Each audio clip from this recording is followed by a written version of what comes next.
A kingdom did not break all at once. It broke in rituals people called necessary, in signatures pressed into wax while witnesses nodded, in the old lie that peace demanded someone smaller to carry the cost. Aurora Thornwood had grown up hearing that treaties ended wars and saved lives. What she learned at Starfall Court was the harder truth beneath the polished words. Treaties also decided whose daughter counted as disposable. By the time the iron links bit into her wrists and the mountain gates opened, hope had narrowed to one fierce private vow.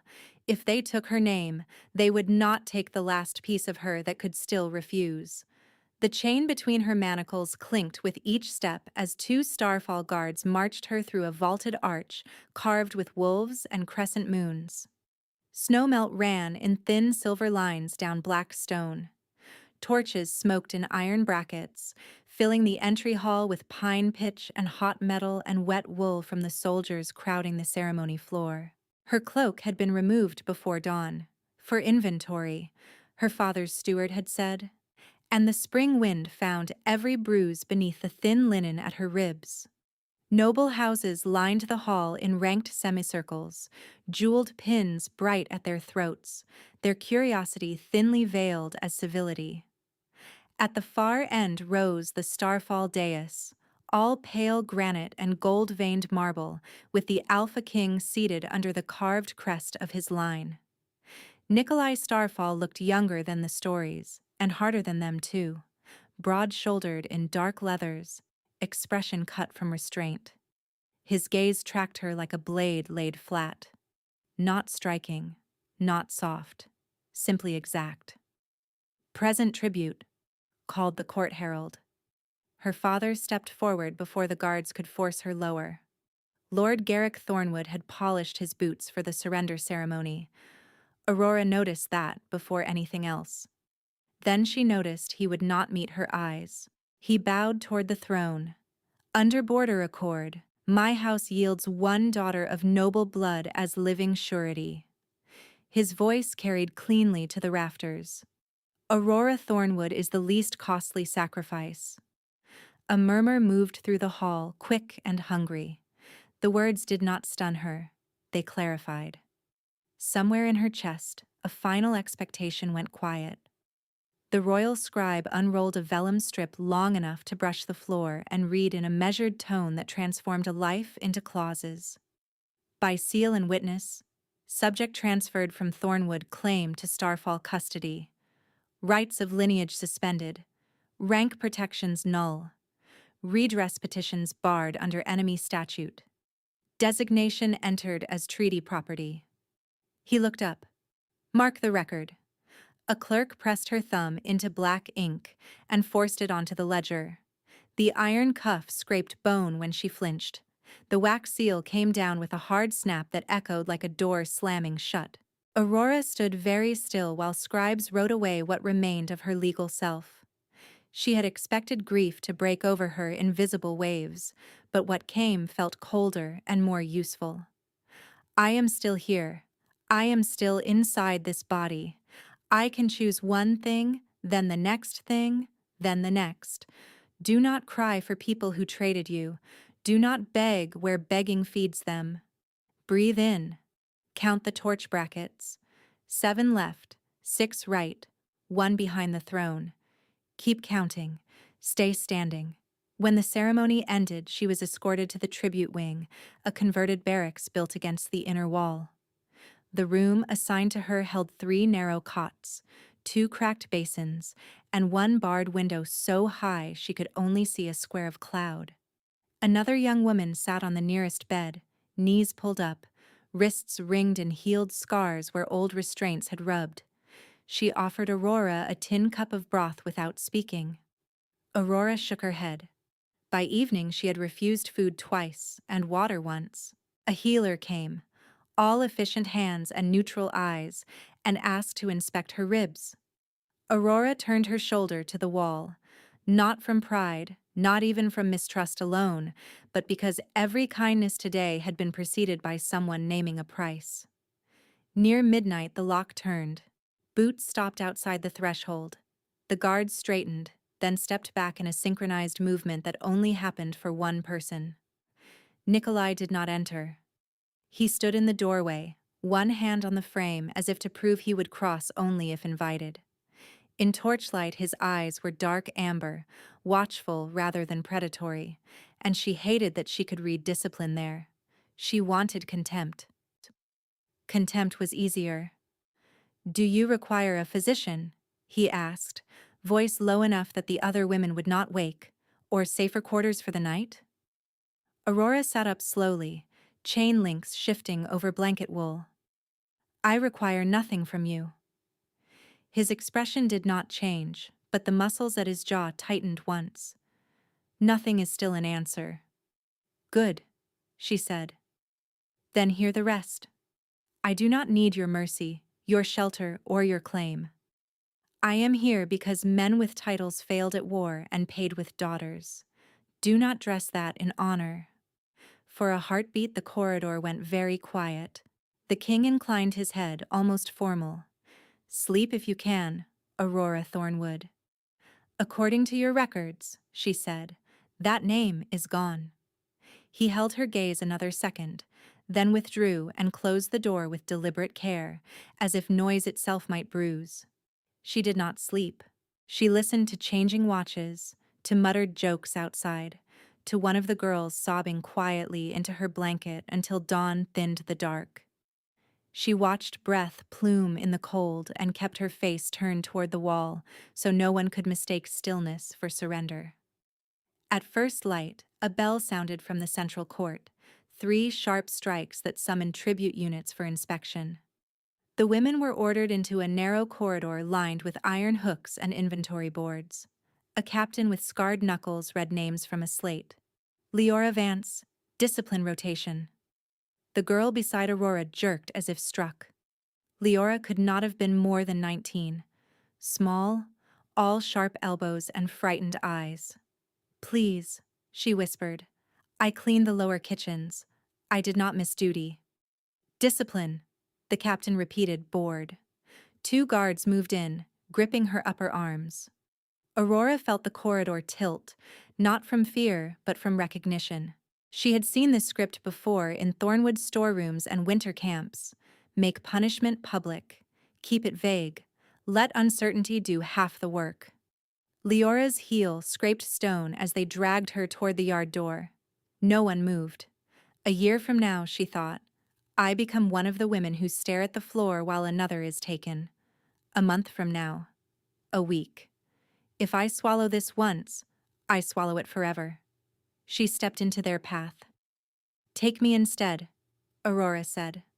The captain gave a short laugh. "Treaty stock does not negotiate."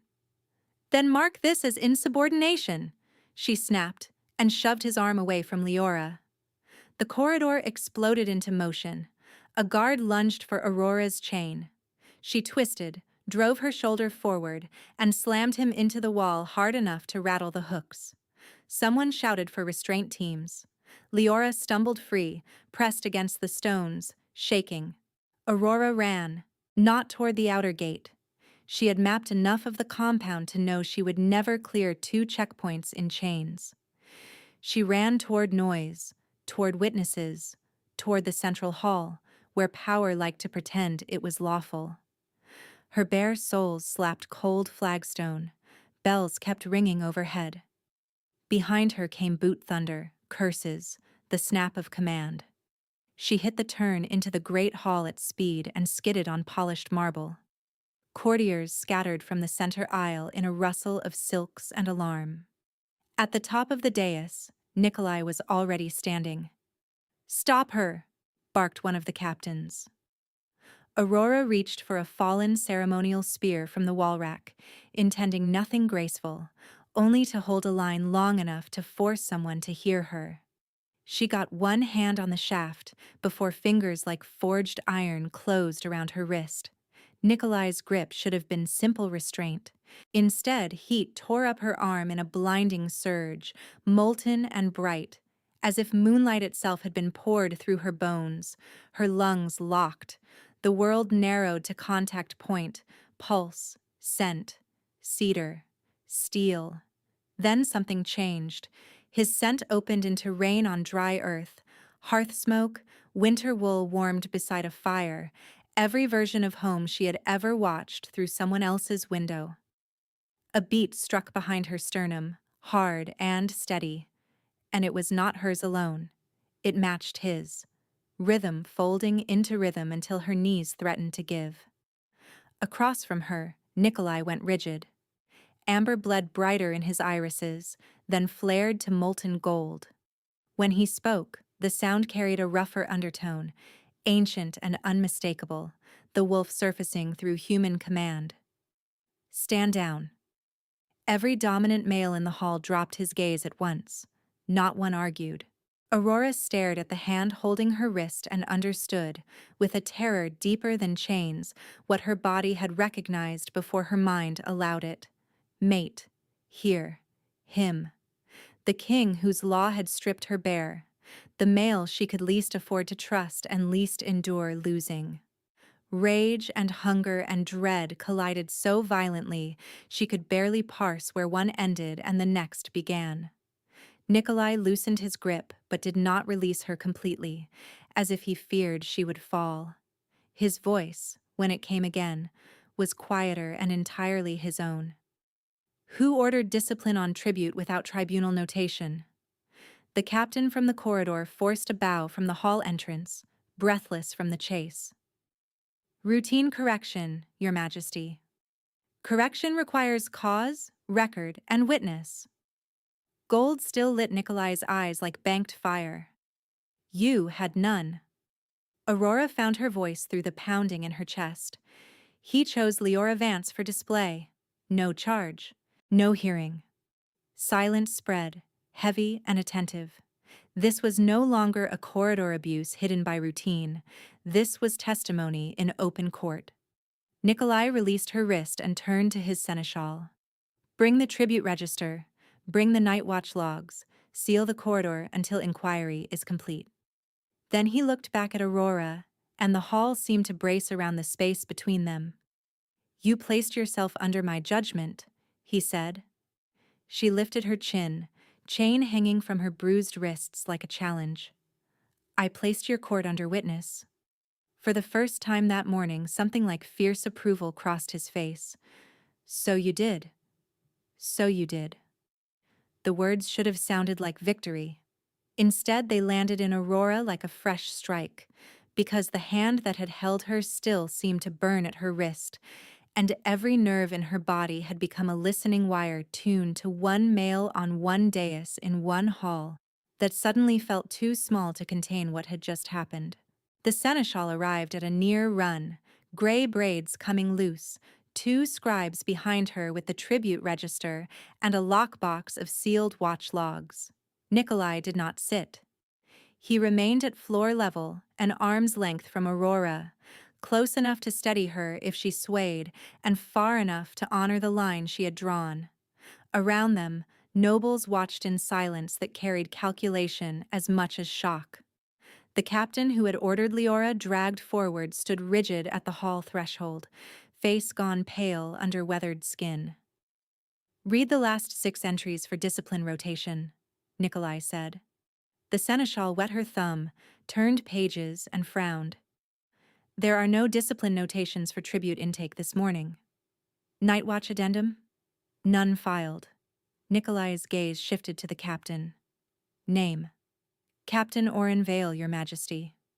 On whose authority did you remove Leora Vance from assigned duty without record, witness, or charge? Vale swallowed. Routine command in tribute wing, sire. To preserve order. Order is not preserved by private terror. Nikolai's voice stayed level, which made it more dangerous. You suspended law to rehearse power. Aurora felt the court recoil at that phrasing. Not a mistake. A rehearsal.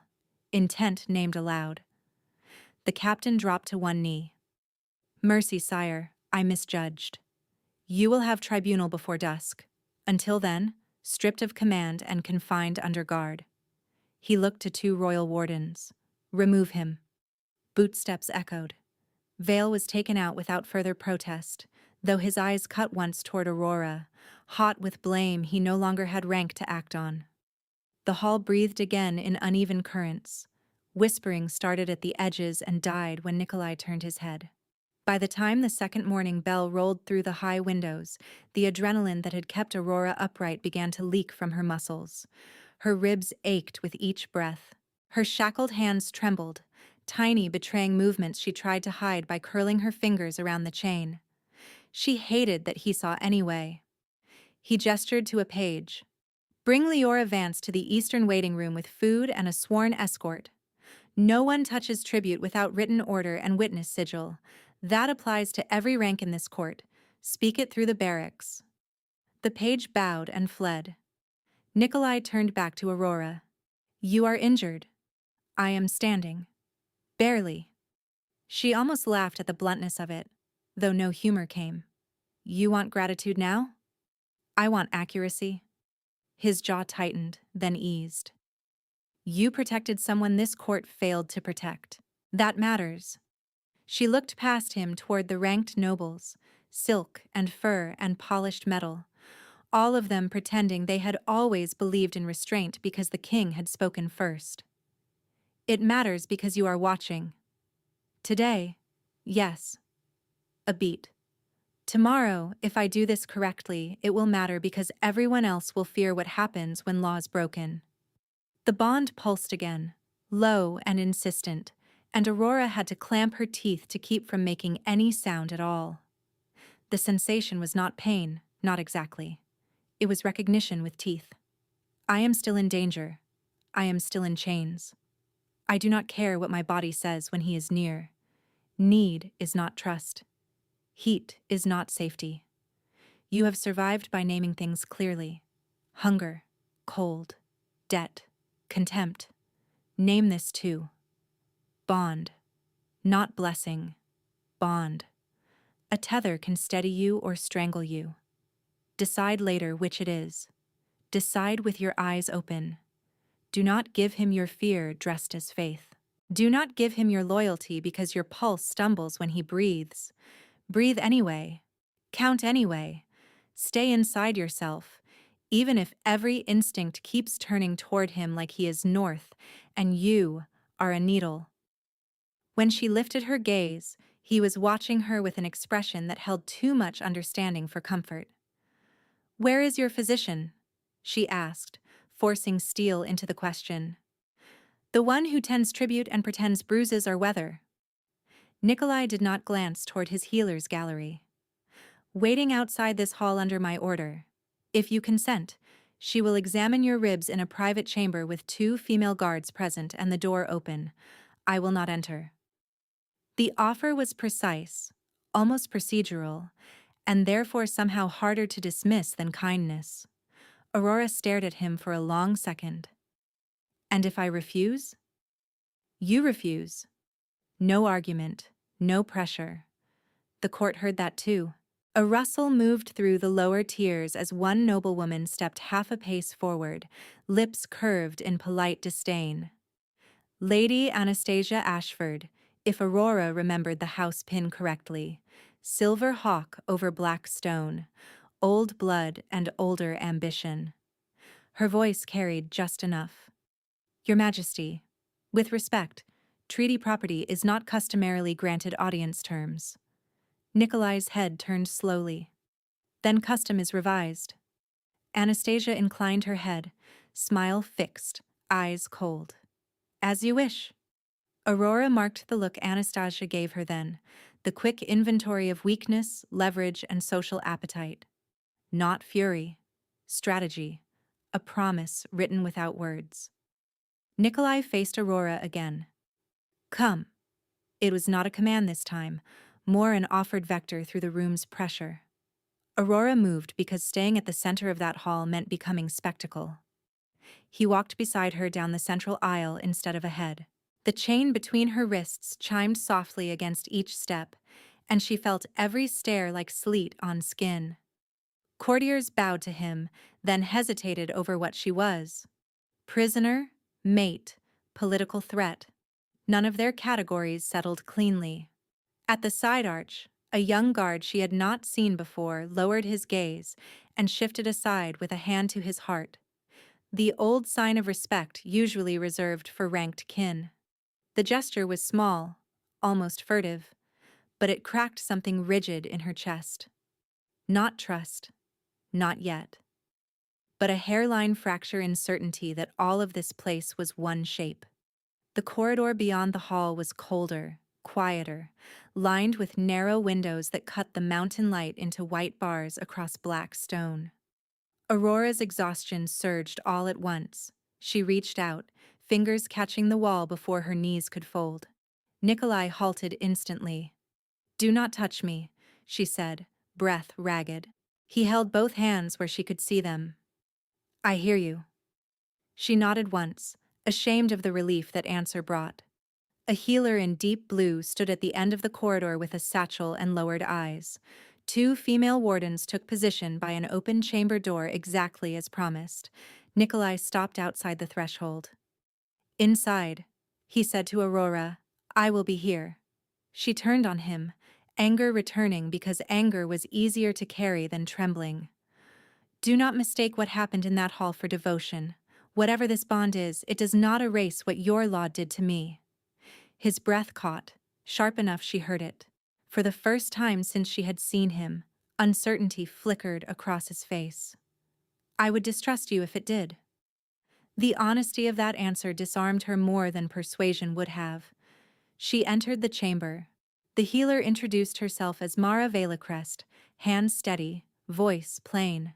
She unwrapped Aurora's linen with careful efficiency, confirmed 2 bruised ribs and a shoulder strain, bound her torso, cleaned the raw skin beneath the cuffs, and asked permission before every contact. Through the open doorway, Aurora could see Nikolai standing in the corridor exactly where he said he would stand. Broad frame, still as carved basalt, eyes fixed not on her body, but on the opposite wall. When Mara finished, Aurora rose slowly. "Thank you." Mara glanced toward the doorway and then back. "He has not stood post for anyone in 10 years. Aurora frowned. "Post? Outside a vulnerable room?" The healer packed her instruments. "After the betrayal in the Southern campaign, he stopped sleeping near closed doors. Said walls made poor witnesses." Aurora filed that away, unsettled by the glimpse of an old wound that matched the discipline she had seen in him from the first moment. Wounded males could be dangerous. They could also understand precisely what violation cost. She stepped back into the corridor. Nikolai looked at the fresh wrapping at her ribs and then at the iron on her wrists. "Give me your hands," he said quietly. She should have refused on principle. Instead, she lifted them, hating the tremor that returned before he even touched her. He took the chain, not her skin, and nodded to a locksmith who had appeared without sound. The man worked a thin tool into the cuff mechanism. Metal clicked once, twice. The restraints fell away, heavy and sudden, striking stone with a sound that seemed to travel through her bones. Red grooves ringed her wrists where iron had sat since dawn. Nikolai stared at the marks as if memorizing them for judgment later. Then he looked up, and their eyes locked in the narrow corridor, mountain light striping his face. Amber deepened in his irises, predator and man held in a precarious truce. The bond surged between them again, a live current threading chest to chest, not visible but undeniable, pulling and bracing at once. Aurora took one step back, because stepping forward would have been surrender she had not chosen. "Do not call me yours." A muscle worked in his jaw. "Then hear this without the word." He spoke as if each line was being cut into stone. "No one in this court will name you property again while I breathe. You set terms for your door, your body, your speech. If I fail that once, you walk from me without challenge." She believed he meant it. That was the danger. From the far stairwell, a bell rang for convening council, and voices rose as nobles moved toward the upper chambers. Politics was already reshaping around what the hall had witnessed. Aurora looked at the discarded manacles on the floor, then at the king who had ordered them struck off in public sight. Recognition sat between them like a drawn blade, bright and irreversible. "Then start now," she said. "Keep standing there, not over me. There." Nikolai inclined his head, formal as oath. "There then." The word settled between them, and neither of them stepped across it.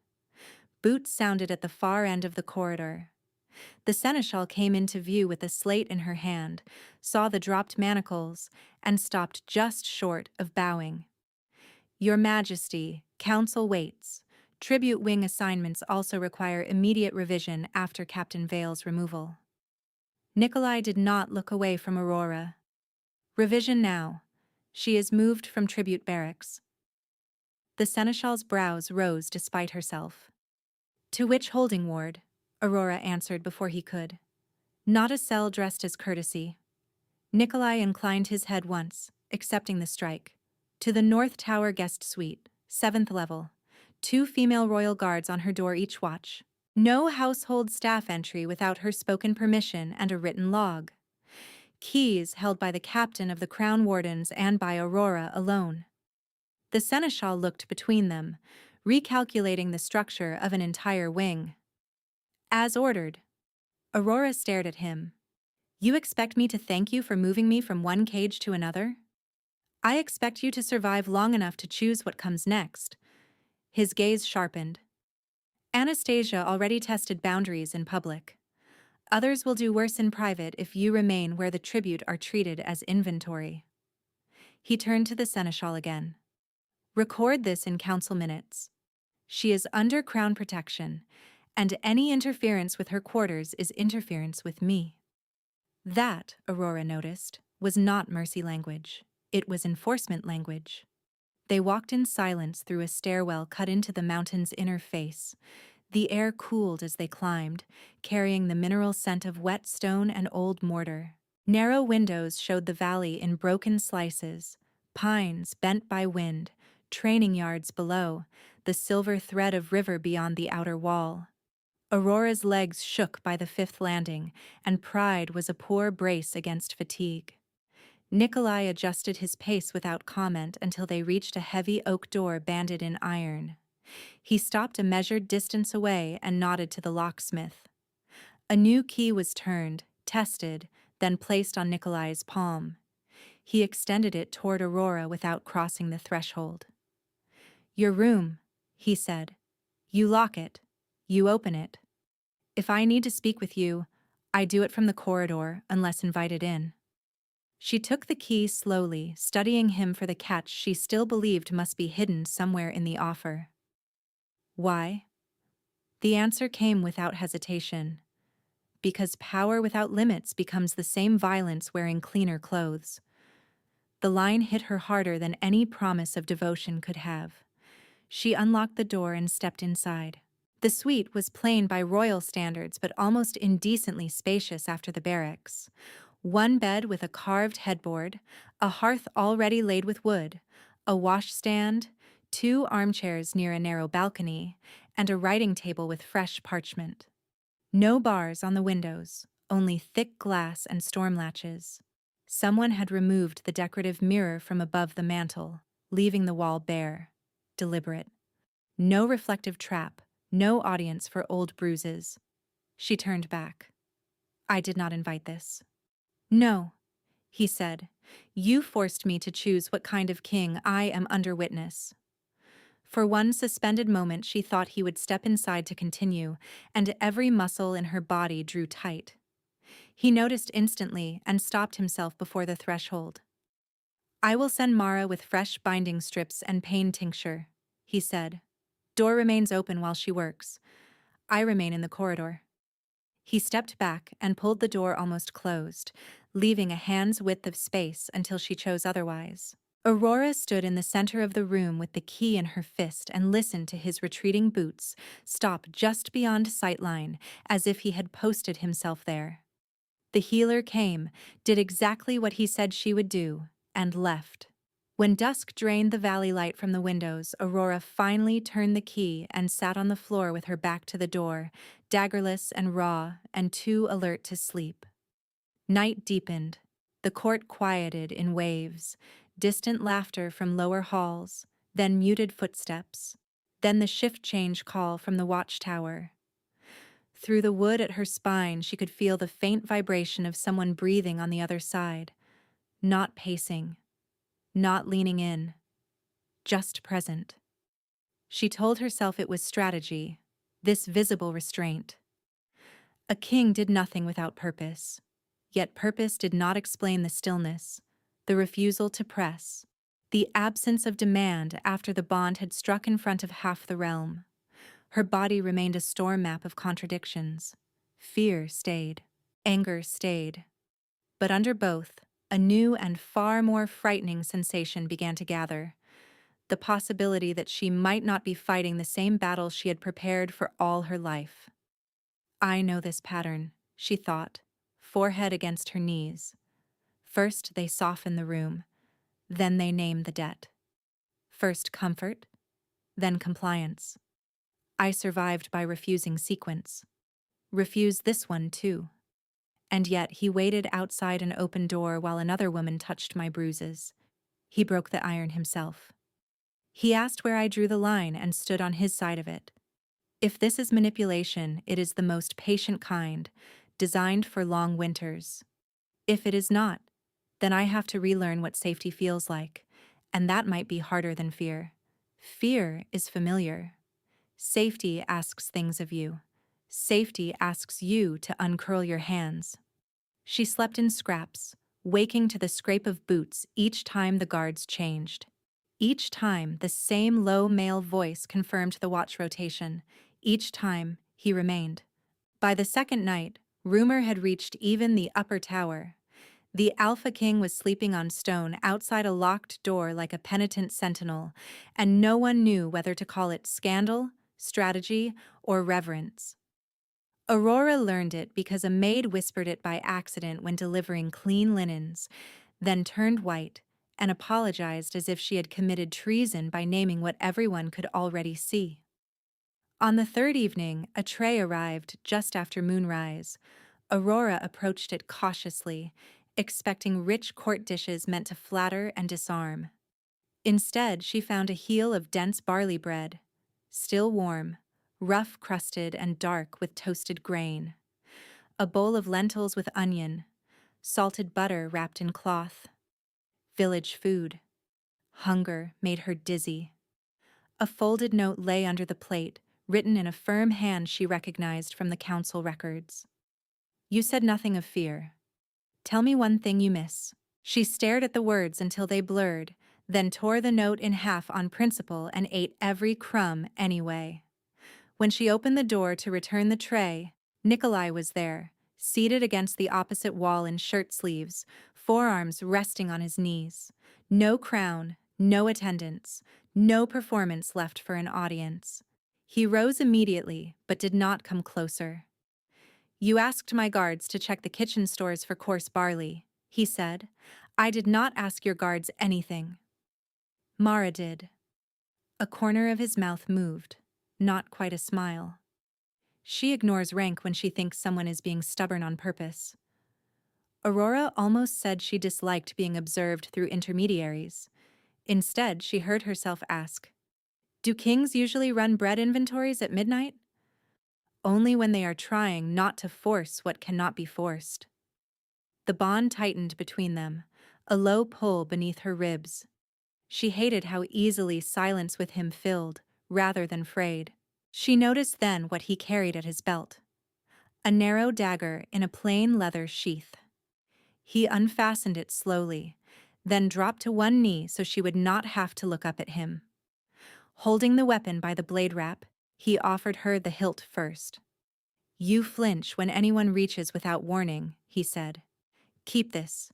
Use it on anyone who ignores your no. His eyes held hers, unblinking. That includes me.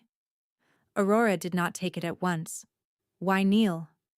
Because you keep expecting me to loom. The truth of that stripped her defenses clean for a heartbeat. She accepted the dagger, felt its balanced weight settle into her palm, and watched him stand only after she had stepped back on her own terms. I will not use rank, he said quietly. I will not use the bond. If you ever choose me, it will be because you chose. She closed the door with shaking hands and slid the bolt. The dagger lay across her knees while she sat in the dark, and for the first time since crossing Starfall's gates, her breathing slowed without effort. The next morning, the summons came for formal court presentation. The great hall looked different from the floor without chains on her wrists. Torches burned cleaner in the daylight draft, and the polished stone reflected every movement like water under thin ice. Nobles filled the tiers in layered house colors, curiosity sharpened now by resentment. Aurora wore a simple dark dress from the tower stores. No crest, no jewels, only the knife hidden at her thigh and the key to her room tucked into her sleeve like a private oath. Nikolai sat the throne in black leather and silver clasp, expression unreadable. The seneschal began reciting revised protocols for tribute conduct, voice steady but clipped. Midway through the list, Lady Anastasia Ashford stepped forward in moon-gray silk, her hawk pin catching firelight. With respect to the crown, Anastasia said, presentation requires kneeling by all unranked females before acknowledgement. Treaty stock does not stand level with titled blood. A murmur of approval rippled from two older lords on the left tier. One added, louder, if we elevate purchased flesh, we cheapen every true alliance. The second laughed. Perhaps we should inspect all tributes for hidden crowns. The laughter spread, thin and eager. Aurora felt heat rise under her skin, old humiliation searching for familiar ground. For one dangerous second she considered kneeling simply to end the spectacle on her own terms. Then she remembered Nikolai on stone outside her door and the dagger offered at knee height, and she held herself upright. Nikolai rose. He did not issue command from the dais. He came down the steps and stopped beside Aurora, shoulder to shoulder, placing his body between her and the loudest voices without touching her. When he spoke, the hall's sound dropped to nothing. Anyone who speaks of my mate as property challenges my crown. The words hit like iron gates closing. He turned first to the two lords who had jeered. Lord Marrow, Lord Haskell, by sovereign right, your hunting licenses are revoked for 1 year.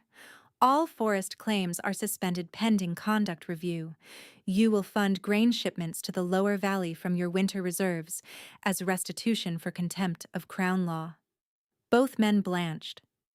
Your Majesty, that is disproportionate over speech. Speech enforces structure, Nikolai said, voice edged with the wolf beneath it. You attempted to restore a structure I have abolished. He faced Anastasia next. She held her posture perfectly, only the pulse in her throat betraying strain. Lady Ashford, you will not set protocol for Aurora Thornwood. You hold no authority over her quarters, her movement, or her guard. Anastasia's smile thinned. Then whose household chain governs her, if not mine? Nikolai looked to the captain of Crown Wardens. From this hour, the North Tower detail reports directly to Aurora Thornwood. Command tokens are to be issued under her seal. Any interference routes to me as treason inquiry. A sharper murmur broke through the hall, this one genuinely shocked. Nobles could endure a king's favor. Structural transfer of authority was another matter. The captain knelt. By your order. A small leather case was brought immediately, stamped with the crown wolf.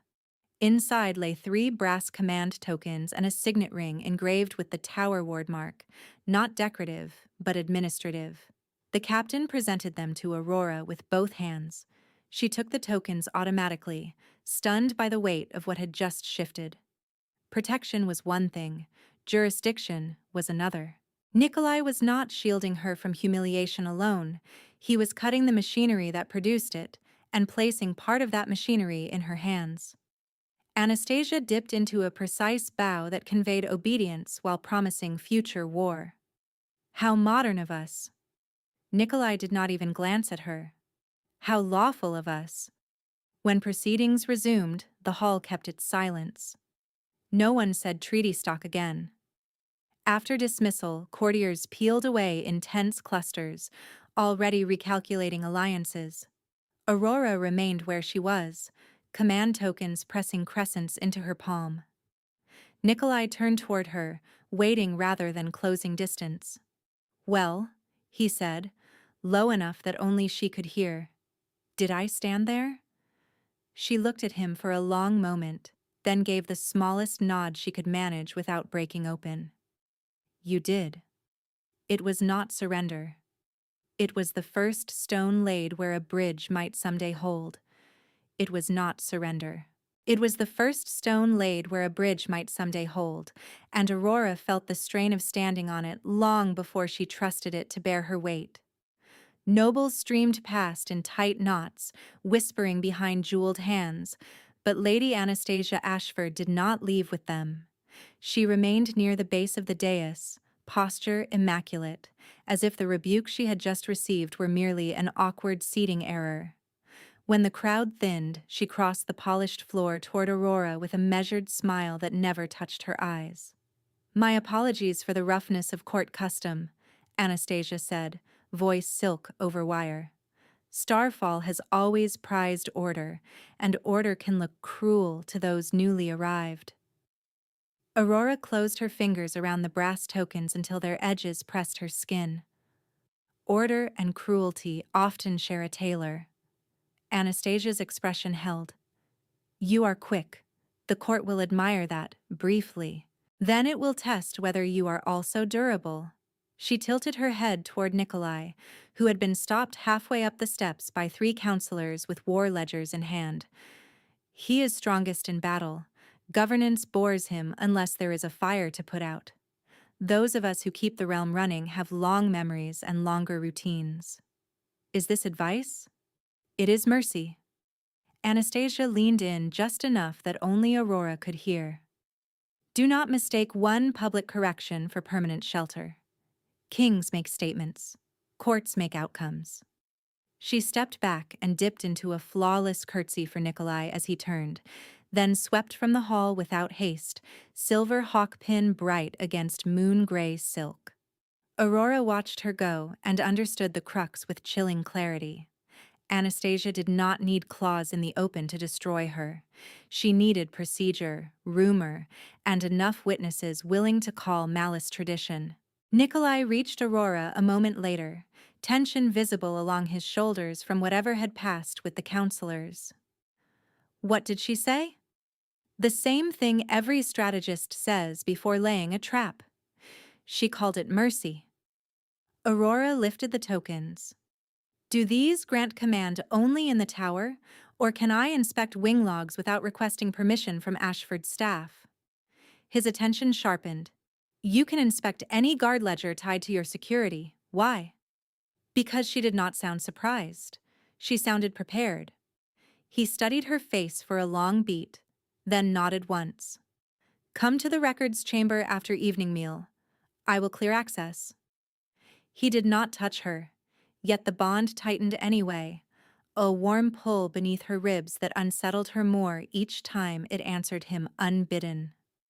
Need remained dangerous. Trust remained unfinished. By the time word of the presentation reached the kitchens and returned to the upper galleries as rumor, Starfall Court had split into visible factions. In lower halls, servants curtsied to Aurora with new formality and moved quicker when she entered, unsure whether she was favored, feared, or both. In the upper galleries, older houses had begun reciting phrases from treaty law with pointed innocence, asking whether imported blood required enhanced health screenings, whether wartime transfers could hold advisory authority, whether old moon statutes overrode emergency reforms. None of it named her directly. All of it did. Before the evening bells, Mara arrived in the North Tower with fresh ribrap and news she pretended not to carry. "Kitchen whispers are ugly today," she said while tightening the linen around Aurora's torso. "Someone seeded talk of a dormant plague mark from Thornwood lands. They are claiming symptoms can remain hidden for months." Aurora went still, Plague mark. Mara met her eyes in the mirrorless room. Nonsense dressed in ceremonial language. But nonsense repeated by titled mouths becomes policy faster than truth, written by tired scribes. A hard knock sounded on the outer door. One of Aurora's assigned guards entered, saluted, and handed over a folded notice stamped with council wax. Requested attendance at a health compliance hearing. Not required. Merely requested. The phrasing made Aurora's jaw tighten. Coercion at court often arrived wrapped in etiquette. When Mara left, Aurora stood alone at the balcony slit, wind slicing cold through the stone notch, and let the thoughts she had been holding back finally form in full. I know this terrain now. It is not fists in corridors. It is paper and posture, and people who never raise their voices while they remove the floor under you.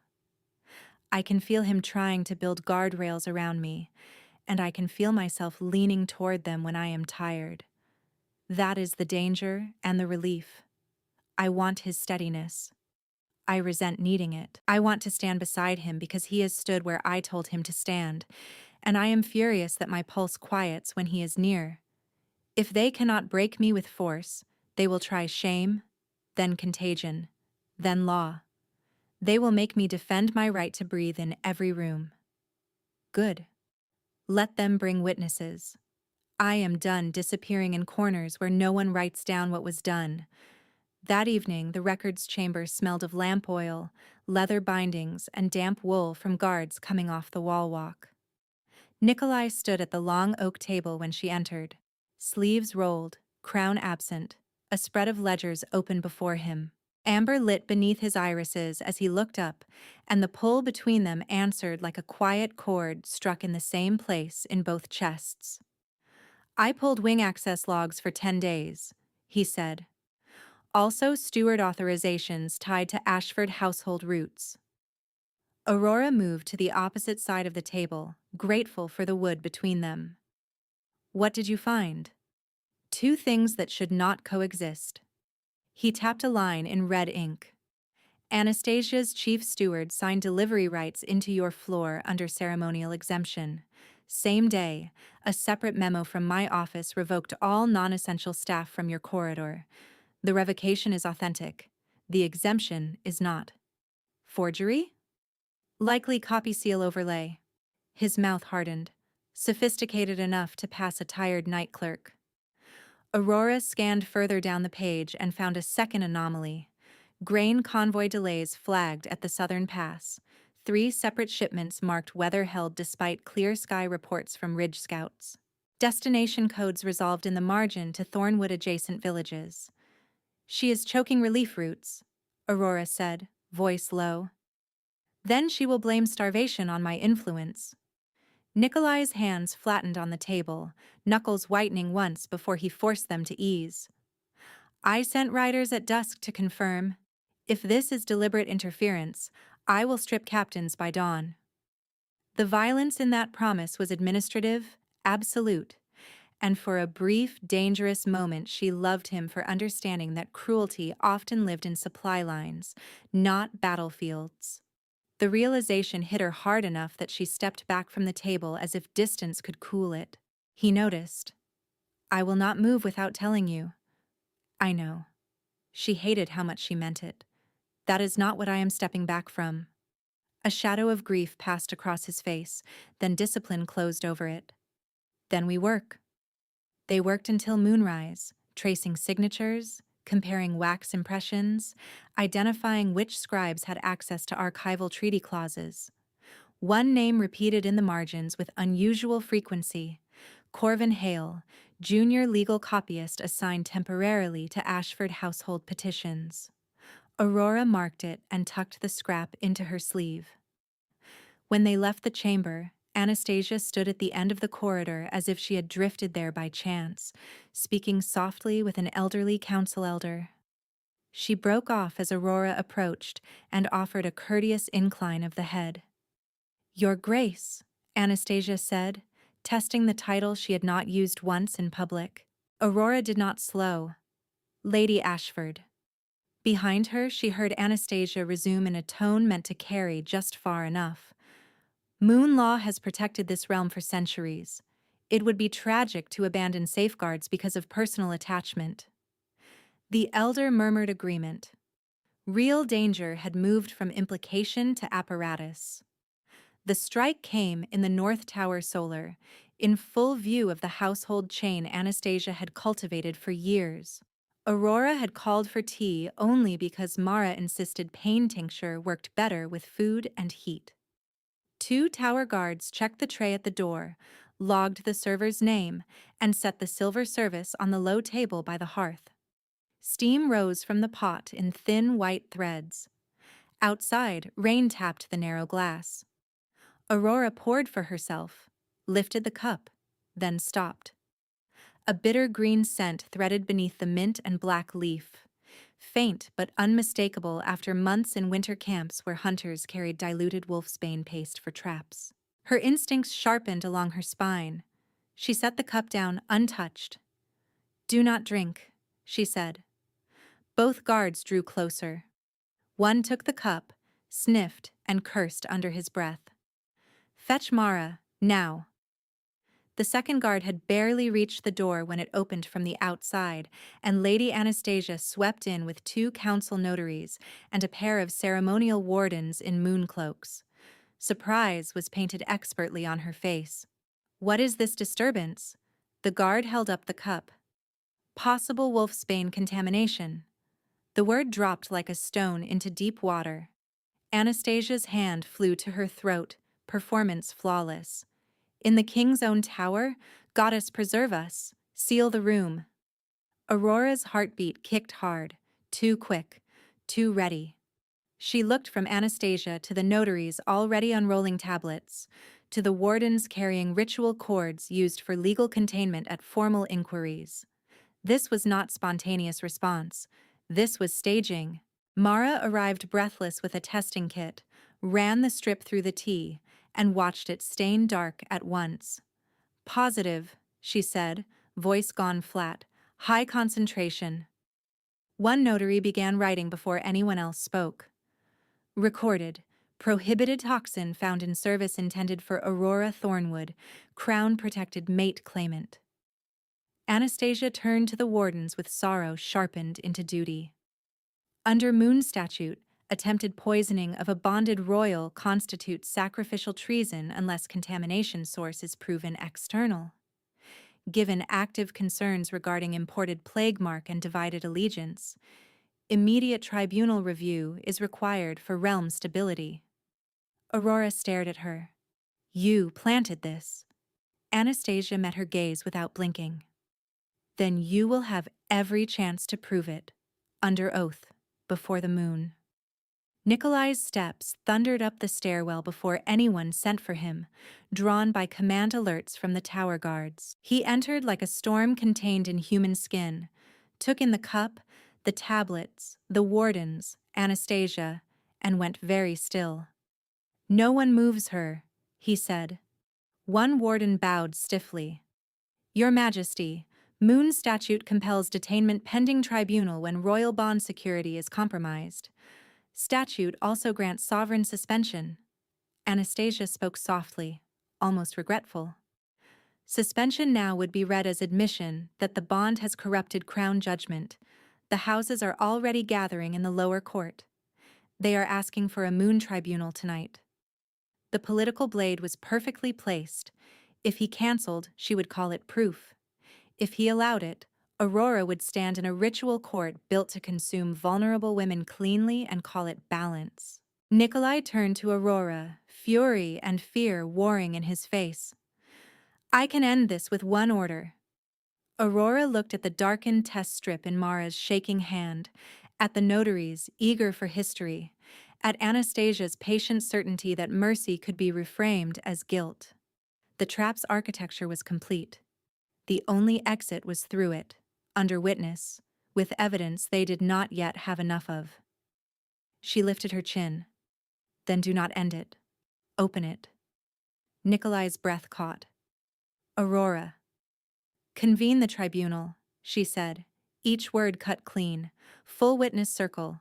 Every scribe, every server, every steward with access to this wing. If she wants moon law, she gets all of it. Across the room, Anastasia's composure flickered for the first time. Outside, bells began to ring from the central court, summoning the realm to judgment.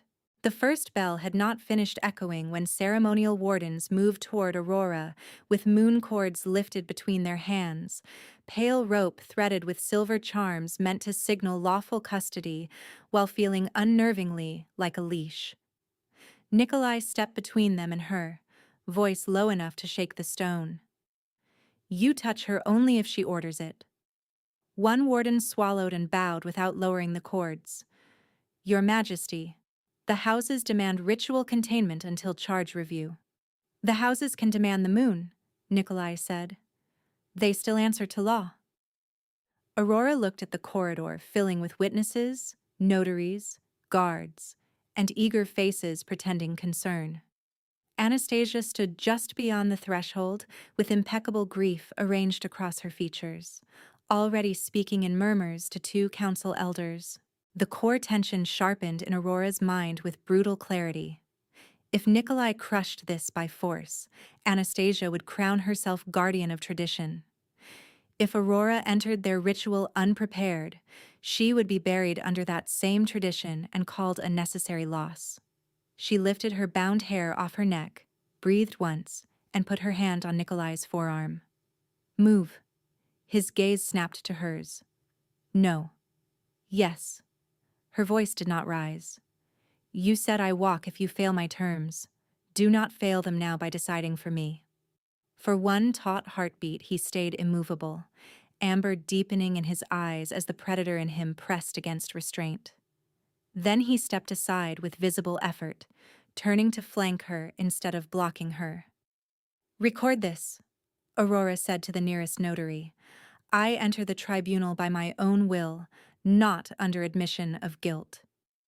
The notary blinked, then scribbled quickly. Anastasia's smile thinned by a fraction. They descended to the central moon court, an open circular chamber sunk below the great hall, ringed by carved wolfstone and torch brackets that smoked in the damp night air. Rain had stopped, leaving the floor slick and dark.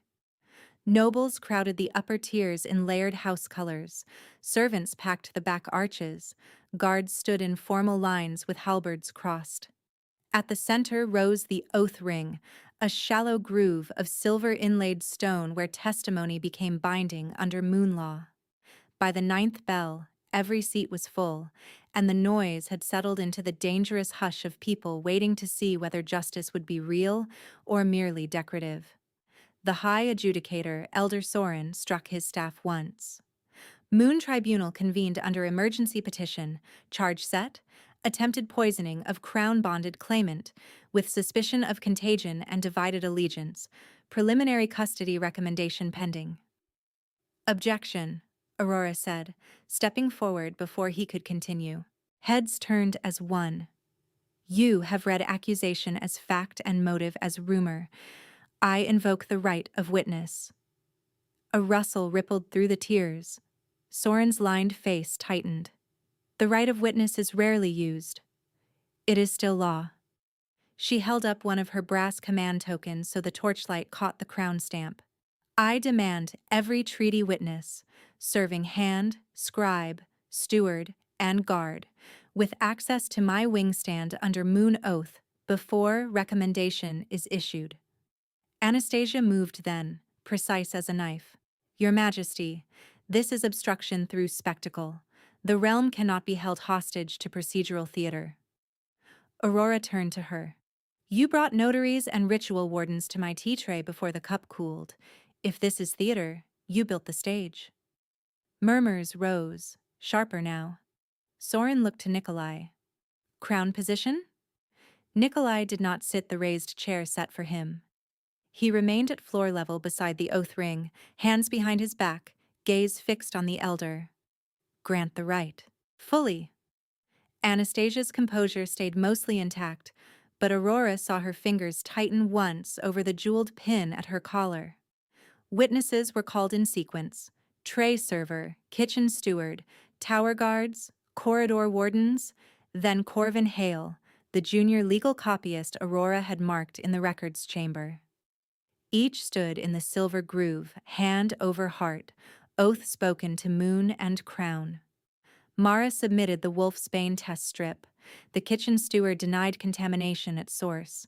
The tray server trembled and said she had followed routine route except for one diverted stop in Ashford Annex for seal confirmation. The room stirred. Anastasia stepped into the ring before cross-questioning could begin. Household seal confirmations are ordinary under heightened threat. Heightened by what? Aurora asked. The plague mark rumor your circle seated at supper? Anastasia's eyes cooled. By prudent governance. Aurora felt the bond pulsing hard, matching Nikolai's controlled anger like a second heartbeat under her breastbone. She forced herself to stay anchored to method, not feeling. I am standing in their circle, and they expect me to flinch when the old language comes out. They expect shame to make me small, gratitude to make me quiet, fear to make me agreeable. I choose a different shape. I choose names, records, witnesses. I choose to make every hidden hand stand in open light. Let them call it insolence. Let them call it borrowed rank. The law is either a wall around all of us or a weapon for whichever house lies best. If I survive this night by silence, I will spend years watching other women fed to the same machine. Not tonight. Not while I can still speak. She reached into her sleeve and laid folded copies on the evidence table. Duplicate ledgers from the records chamber, steward authorization overlays, convoy delay logs, submitted under my seal and the King's records access. Soren scanned, frowning deeper with each page. These root signatures conflict. Nikolai spoke without looking at Anastasia. Because one set is forged. Corvin Hale had gone visibly gray. Sweat tracked down his temple as his turn for second oath approached. He opened his mouth, closed it, then whispered, I request protection before statement. Anastasia's head snapped toward him. You will answer the court directly. Corvin stared at the floor. I altered petition language under instruction. I copied a revoked exemption and pressed House Ashford wax over a night clerk mark. I was paid from discretionary relief funds. His voice cracked. I was told no one would be harmed. Only reviewed. Chaos broke at once. Nobles shouted. One elder stood demanding recess. Another demanded immediate conviction of Ashford staff. Soren slammed his staff repeatedly for order. In the surge, 4 ceremonial guards near the witness rail moved out of formation, too fast, too deliberate, not toward Aurora, toward Corvin and the tray server. Down! Aurora shouted. Steel flashed. One attacker lunged with a short blade at Corvin's throat. A low thrum built in Aurora's chest, instinct and fury fusing into action. She vaulted the evidence table, caught the attacker's wrist, and drove him sideways into the silver ring. Pain ripped through her bruised ribs, but she held on. Another disguised guard shoved toward the server with a garrote cord. Aurora planted herself between them, feet braced on wet stone. Heat pulsed beneath her skin. Claws lengthened from her fingertips in a sharp, startling extension. Gold-white light filled her vision at the edges. Gasps tore through the crowd. She slashed the cord free, grabbed the server, and hurled her behind the witness post. Nikolai moved like a released storm, seizing one assailant by the collar and slamming him to the floor, while crown wardens converged. 2 more attackers tried to break for the stair. Aurora stepped into the ring line and held it, arms spread, claws bared, forcing them to veer long enough for wardens to tackle both at the arch. Circle secured, a captain shouted. Corvin collapsed to his knees, sobbing. The server clung to the post, alive. Blood was minimal, shock maximal, and the entire court had watched Aurora defend the testimony with her own body. Soren's voice shook as he resumed. Record attempted silencing of sworn witnesses by disguised personnel. Add capital conspiracy charge. Anastasia finally lost the polished mask. This proves nothing except panic and weak security. It proves intent, Aurora said, breath ragged. You needed silence more than truth. More evidence followed in a flood once fear cracked.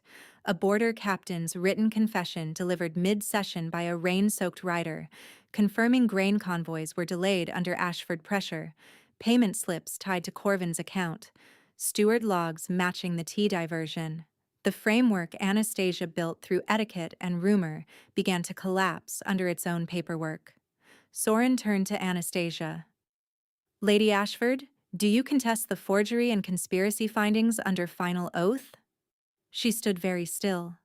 Then, with a motion almost too quick to track, she tore the jeweled pin from her collar and lunged across the narrowed space toward Aurora, wolfsbane crystal glinting green at its tip. You should have stayed bought, she hissed. Aurora pivoted, caught Anastasia's wrist in both hands, and drove the pin downward with all her weight. Metal shrieked against stone as it buried into a floor crack inches from her own thigh. Anastasia struggled, breath wild, courtly voice gone. Nikolai's command hit the chamber like thunder. Kneel. Alpha force rolled through every dominant in the room, absolute and crushing. Anastasia's legs buckled. She hit her knees hard, arm twisted behind her by wardens as the pin was kicked away and sealed in an evidence box. She spat at Aurora's feet. You were bought, not chosen. Aurora leaned down, shaking, and met her gaze. I was sold by cowards and chosen by truth. You lost to both. Silence followed, heavy and complete. Nikolai stood beside Aurora, not in front, and addressed the court in a voice stripped to iron. By witnessed oath, submitted record, and attempted murder under moon law, Anastasia Ashford is stripped of title, holdings, and household command. Ashford estates are seized to Crown Trust for grain restitution and treaty reparations. Anastasia Ashford is sentenced to life confinement in the Northern Cloister under truth wards. Any contact network sustaining this conspiracy will be audited and tried.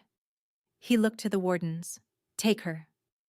Anastasia fought only long enough to scream once, a raw sound that echoed off the stone tiers as she was dragged toward the lower gate. Then the gate slammed, and the echo died. Soren bowed first to Nikolai, then turned and bowed to Aurora, deeper. One by one, nobles followed, a descending wave through the tiers. This time, there was no hesitation over what she was. Nikolai faced the assembly. Let the record show. Aurora Thornwood upheld tribunal law while under accusation and protected sworn witnesses at personal risk. Her authority as Crown-protected mate claimant and tower commander stands affirmed under moon judgment. Aurora's claws retracted slowly, leaving her hands trembling but human. She looked at the bowed court, at the shattered apparatus of the trap, at the king who had given her room to choose and had matched her step for step when she did. The bells did not ring again. They did not need to. The realm had heard. The realm had heard. And then the realm had to write what it heard into law. In the emptied moon court, while wardens scrubbed rain and soot from the oath ring, Elder Soren remained at the evidence table with the seneschal and two scribes. Aurora stood beside Nikolai as each item was logged aloud, so no hand could later claim confusion. Mara's darkened test strip was sealed in a glass vial under tribunal wax. Anastasia's jeweled wolfsbane pin was wrapped in oilcloth, boxed in ironwood, and marked for permanent archive as attempted regicide evidence. The forged steward exemption, the altered petition language, and the duplicate ledgers Aurora had carried in her sleeve were copied under 3 witness signatures, then locked in the lower vault. Corvin Hale's sworn confession was appended to the record with a protection order bearing the Crown Wolf and Aurora's tower seal together.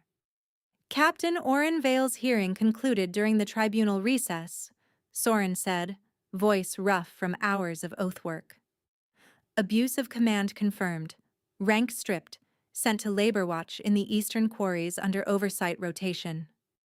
Aurora let out a breath she had not realized she was holding. and Leora Vance.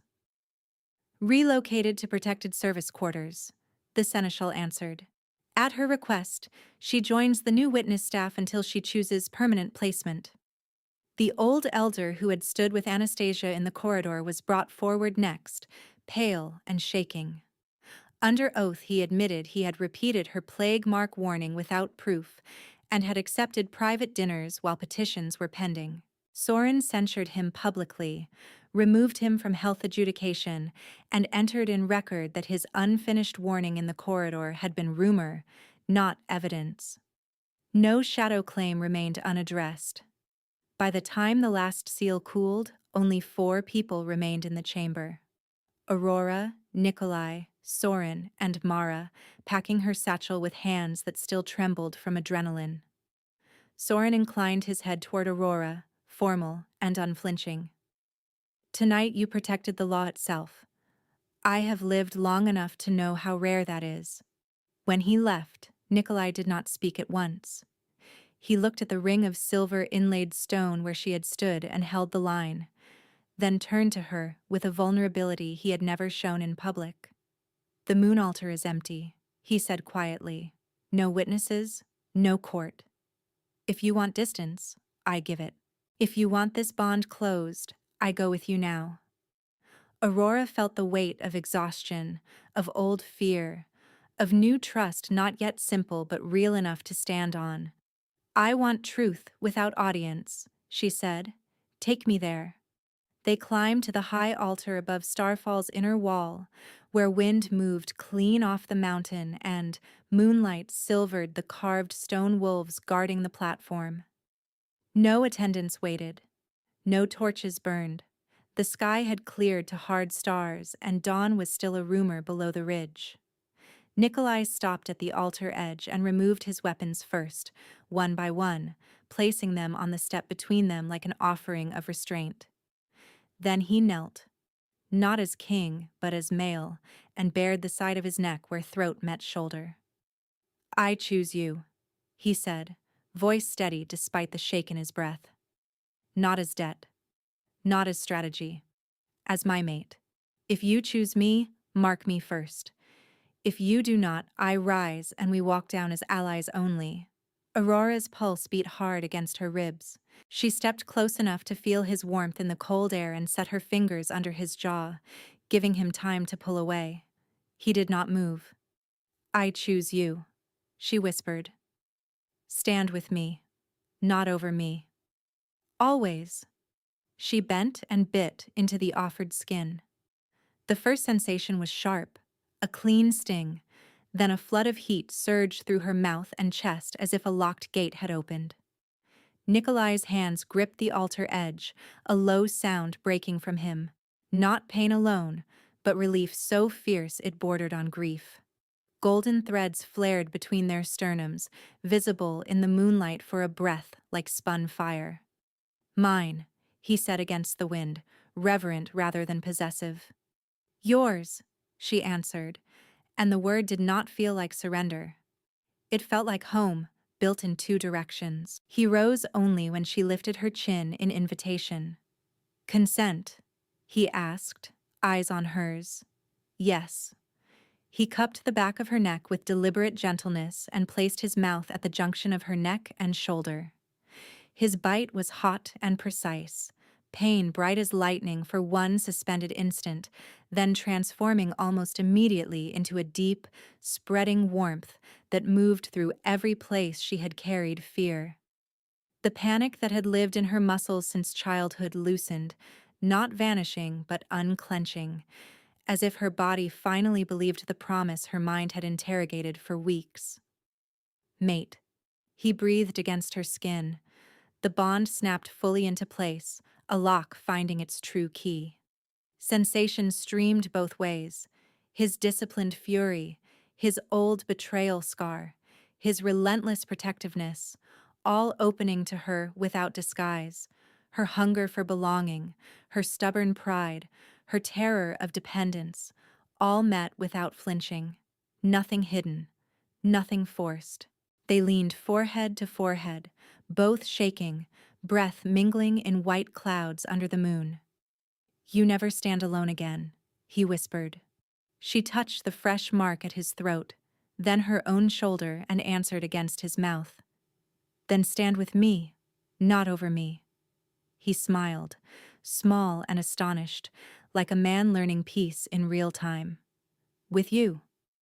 At first light 3 days later, the great hall filled again, not for accusation, but for accord. Aurora stood in dark silver ceremonial wool with the new crescent and wolf circlet resting over her brow, the mark at her shoulder visible above the collar by her own choice.